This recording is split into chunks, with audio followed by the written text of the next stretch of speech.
Masa ko puri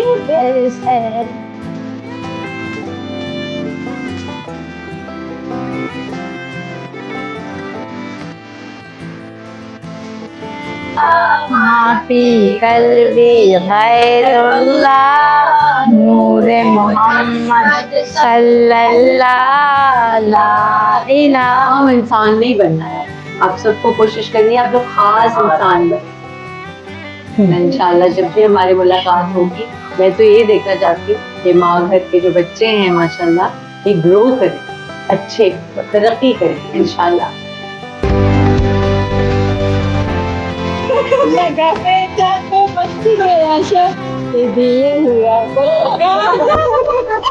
शऊर welfare foundation एक registered इदारा पाकिस्तान भर में फलाही मंसूबों के जरिए इंसानियत की खिदमत कर रहा है।